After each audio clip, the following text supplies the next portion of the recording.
Hello Lincoln Park, Terry Dangerfield here, and this is my vlog dated January 2018. I just want to take a moment and do a follow-up from our professional development that we had on January 15th. In that professional development, many of you for the first time were learning about trauma and some of the brain research that goes behind the experiences that students have when exposed to trauma and how that impacts their brain and how it impacts really their ability to do anything. But specifically when we talk about it from an education standpoint, their ability to learn and to behave in a school setting. And so I want to take a moment and through this video just highlight some of those things I really wanted to bring some focus to. I did a little bit of this at the end of our professional development and a little bit during the professional development, but I want to put it in video form just so that we're all on the same page and make sure that we're hearing the same words and that we have a common vision going forward with how we're going to work this into our school buildings. So let me start with what we are even doing. At the professional development and in a previous video, I had talked about our Resilient Schools project. Now we're using that and piloting that at Ropp Elementary for the 17-18 school year, and we would like to eventually become a Resilient Schools district, and we are working on a plan to phase that into all buildings over the next few years. Now, let's talk about what does that even mean to be a resilient schools district. So to be a resilient schools district, you're really focusing on two things. Number one, you are trauma informed. Trauma informed means that you understand the brain research behind those students that have been exposed to some level of trauma, and I talk about that in a moment. Number two is that we are resilient focused. Resilient focused is that we are then focusing in on the strategies to teach a student to be resilient to overcome the negative impact that trauma has on a student's development and ability to function and be able to regulate their emotions, their behavior, their thinking. Our goal is to become a resilient schools district, to have both of those items, trauma informed, understanding the impact and the brain research behind why children maybe do what they do or why adults do or do not do what they do. And number two, to be resilient focused, to make sure that we have the strategies and more importantly a culture embedded in all of our schools and how we go about our business as a school district in making sure that our students can thrive and regardless if they have been exposed to some level of trauma or not. Building a resilient schools district means that we are going to be a school district that is meeting the non-academic and social and emotional needs of our students. These are the needs that are not being met in probably their normal everyday life or not being met in other avenues of their life. And we want to make sure that when these children come to school and when all children come to school, that their non-academic and social emotional needs are being met. And none of them are more significant than those students that have been exposed to trauma. What we do know is that a student that is not getting their non-academic or social emotional needs met, that student will struggle to be able to function in all aspects of their life.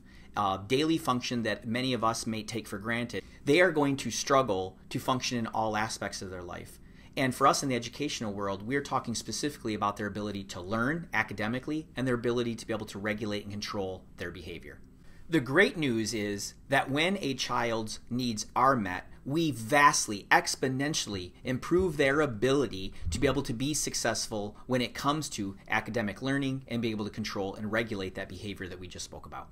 One of the key components that I want to ensure that we all take away from the training that we are receiving in being a trauma-informed and resilient-focused school district is the impact that trauma can have on the actual brain and the research that supports that. This kind of exposure to trauma can be a single traumatic event or it can be what is called prolonged chronic stress. And this would be a traumatic event or multiple traumatic events happening over a longer period of time. And this does greatly impact the brain. Dr. Shay Soma, who is the Vice President for Clinical Development for Star Commonwealth, has recently done a presentation to staff members here in Lincoln Park. And in that demonstration, Dr. Soma does a wonderful job of taking this very complicated thing, the human brain, and breaking it down into a description that we as average people that are not necessarily brain researchers can understand. And in that presentation, Dr. Soma uses 3 animals to describe the various parts of the brain that we would be really interested in when it comes to addressing students that have been exposed to various levels of trauma. And in this presentation, Dr. Soma, in these three animals, breaks it down this way. We have the meerkat, and the meerkat is the animal that we think of as the watch guard or the watchdog. They're the animal that's always on alert, and they are always looking out to see if there's any impending danger. The second animal is the tiger. Now, the tiger by nature just wants to play and wants to have fun with their friends. However, the tiger, when alerted, will go out and run and fight. And then thirdly is the owl. Now, the owl is the wise animal, the one that's able to think and make good decisions and good plans. Now, the description using those three animals is that we have the meerkat who's always on guard, as we said. And if that meerkat sounds the alarm that something is wrong, then what happens is the tiger and the owl are alerted. The owl, by nature, will fly away. So remember, the owl represents the thinking brain, that part of our brain where we make good decisions and good plans. That portion, that part of our brain, essentially goes away. And what is left is the tiger. And the tiger is there to run, to fight, and to protect. And so in this description, we can understand then why maybe some of the students that we are working with in some of our buildings and in some of our experiences, a lot of times we're seeing the tiger. We're seeing a student that has their meerkat, which in the brain is the amygdala. In their brain, their amygdala has sent this alert that there is danger, that something is happening, and their body has learned this memory that now it's time to go into tiger mode, and the owl flies away. So what we see in many cases is the tiger. And as the story goes, you can't reason with a tiger. But yet in education for far too long, that's exactly what we've tried to do, is we're trying to reason with a child or a person that's in tiger mode. Now remember, this can happen to adults too, and sometimes this is an experience we've had maybe with an irate person, that could be a parent or another individual, a community member, our friends, a family member, is that sometimes we see them where the owl has flown away and what's left is the part of the brain that is the tiger. And so I hope that this description of this simple way of looking at our brain in three components, the meerkat or the watch guard, and how that can alert the tiger and the owl. And when we have all harmony and the meerkat is calm and not sounding alarm and the tiger is playing and the owl is hanging out being wise, that part, the owl, the thinking brain, stays around and helps a child, an individual, a person make good decisions. When the owl is alerted, the tiger is alerted, the owl will fly away. The tiger is left to run or to fight. And in many cases, those are the students that we are struggling with inside of our school buildings. The second main area that I want us to focus on to conclude this video are those big items that I talked about over two segments. I talked about 5 items roughly before we went to lunch, and I had spoke about 5 items at the end of the day. So I want to just review those briefly so that we have them in written form, and I'll put those on the screen now. Number 1. Never give up on a child. We cannot ever allow ourselves as an educational institution to ever give up on a student. It starts with the belief. We never can allow ourselves to believe that a student cannot be reached and that we cannot do something to improve them and help them be more successful. We must start there. We must accept nothing less than a belief in our school district that we will never give up on a child and that every child can and will learn. Number 2. You may not be the one to reconnect with a child.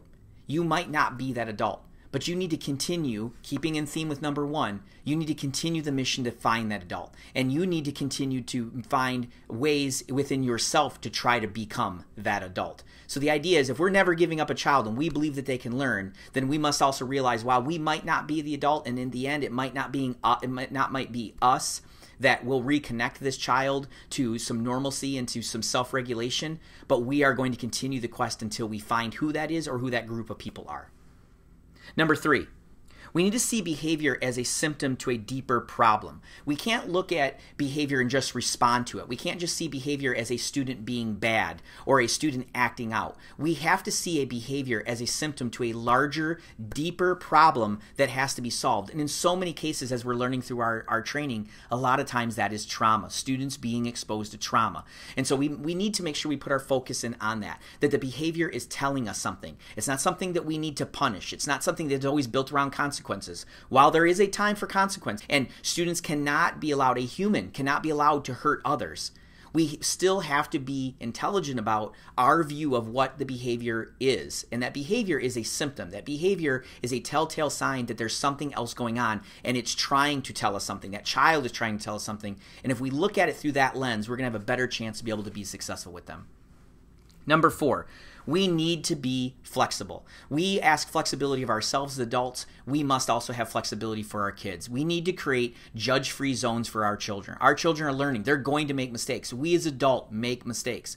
We must realize that flexibility is going to be the key. Being rigid and being stern and being strict in those old terms is not really the way that a child is going to be able to feel like they're in an environment that understands them and is trying to nurture and grow them. Number 5, remember that your experience is not their experience. So what that means is that you as a child growing up, the way you were raised, what worked for you may have worked for you. It may not have worked for you. Maybe you thought it worked for you. In the end, whatever your belief is about what worked for you and your experience is not, and in many cases will never be, their experience. The house you were raised in is not the house that they are raised in. The way your mom and dad, your aunts, uncles, friends, family talked to you, loved you, cared for you, or didn't, is not the same experience that they are having.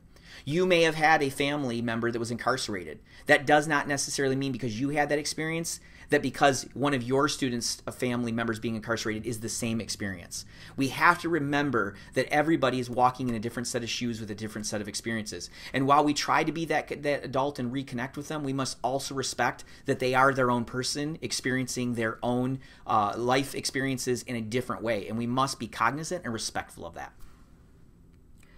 We must understand that resilience can overpower the negative impacts of trauma. So while there are guaranteed impacts that trauma can have on a child and their ability to function, as we spoke about earlier, we know through research, through tons of research, that resilience can overpower that it can overcome that a student can be successful. So while they may have had traumatic experiences, whether that be a single event or multiple simultaneous events happening at the same time over a long period of time, that can be then balanced by and relearn positive experiences. So by having more and more positive experiences, essentially, to make it in its most simplest form, by making the positive so loud you can't hear the negative.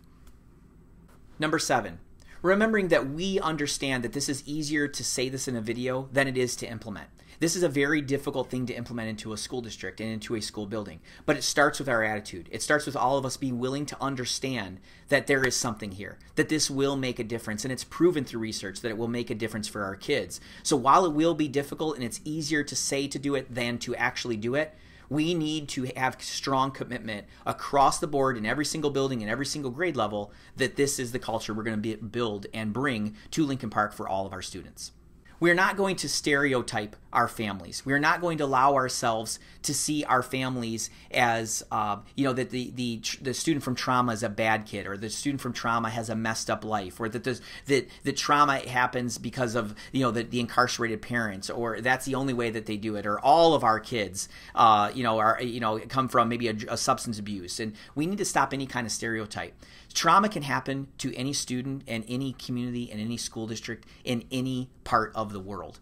And we have to respect that trauma comes in various forms and in various ways. And many of us watching this video, myself included, have been exposed to some level of trauma in our life. And so while it might not be unique to one individual child, everybody has a unique experience and a unique story. And the idea of how that impacts them is real, and how they see that impacting them and the effects that it has on their body, their mind, their decision-making is real.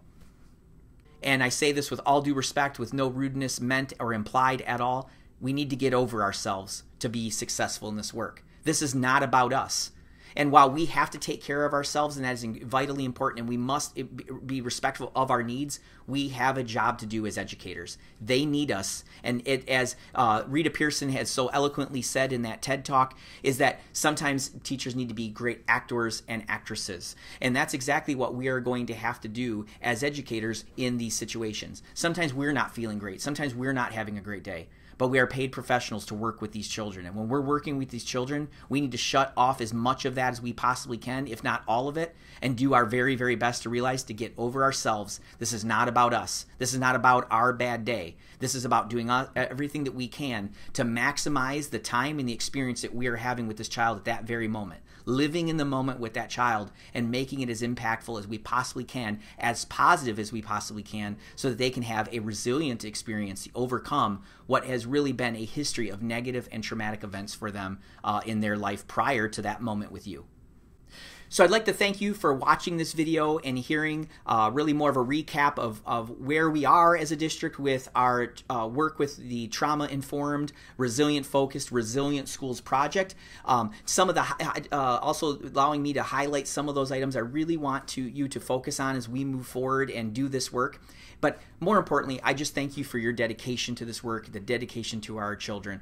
I know without a doubt that this is going to be something that is going to change Lincoln Park School District forever in a positive way. As I said at the professional development, and I mean it now more than ever, is that it is the secret sauce. This is going to be the thing, in my opinion, that is going to bring so much of the hard work that we've already done in Lincoln Park together. It's the glue that's going to make everything make sense. And we will start to see those changes in students. And at the end of the day, if a score doesn't go up 1%, it's the right thing to do for kids. And so I think it's incredibly important that we focus that way and know that we are doing this for our students. That's why we function as a school district. And I appreciate all that work that you do day in and day out for our students, their parents, this community, and our entire region. Thank you so much. Have a wonderful day.